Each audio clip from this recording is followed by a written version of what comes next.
We have Mr. J.P. Smith here. Oh, fuck! Where's that nigga? Where's he? Oh, shit! Where's that motherfucker? Oh, shit! Mr. Smith, if you can come up, please. I'm fucking homeless! Oh, And you! Somebody please control that man. Sorry, Exactly, wow! We have a memorandum that we'd like to hand over. We're going to hand it over to Mr. Smith. They are with us on this. They are not the ones pushing this bill. In fact, order. So I wear two hats here this morning. On the one hat, can I say that I've discussed this extensively with my colleagues. Andrew Whitfield has made the DA's position on this abundantly clear.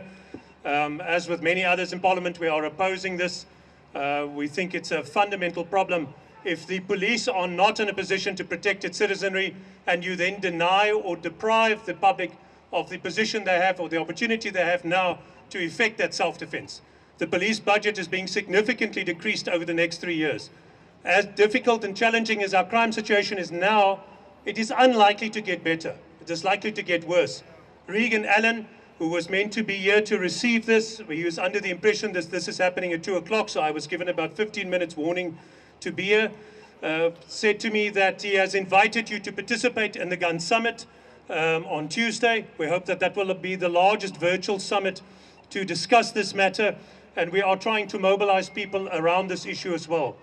It cannot be that when the government completely fails to protect its citizens, when our crime and murder rate is as it is, that we then take further steps to deny people that little or limited opportunity to defend themselves. So that can't be.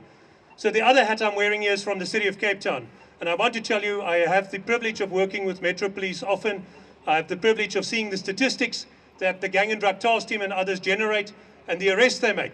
And I also have the opportunity to see how many of the firearms that we're confiscating are firearms that have been handed in to the police for destruction or have been confiscated.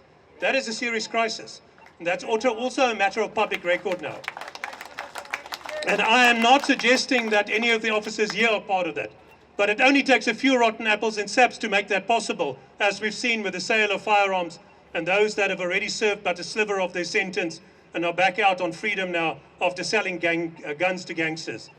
So unfortunately, I do not believe that the surrendering of your firearms is a safe thing to do.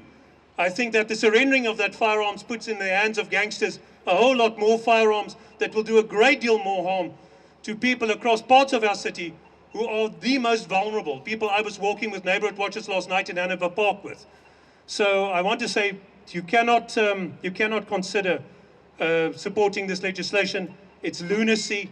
And I want to say that if you are a member of Parliament and you are thinking of voting for this legislation, you must never again ask for the PPU to come and protect you. You must never again expect armed protection, as Minister Cele rides with, when you have 30 guards around you that are armed, when you expect the citizens to be without that protection.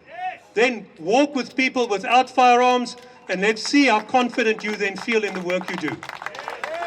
At least the VIP budget, but you take away the general policing budget. And worse, that you make, as we discovered now, that you make TRT spend their time doing VIP protection when we've got crises everywhere and gang violence rolling across our suburbs. So that's just a disgrace. And I'm not attacking the police. They're trying, there are many, many good people in SAPS desperately trying to do the best they can. But they are being so badly served by those people in charge and those ones calling the political shots. So I will receive this. I will hand this to Andrew Whitfield.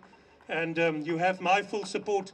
I was with Gideon and others from Paratus and Gosa a couple of weeks ago at False Bay Shooting Club. And I think our position has been clearly stated, and we're trying to mobilize as many people as you can. Thank you, sir.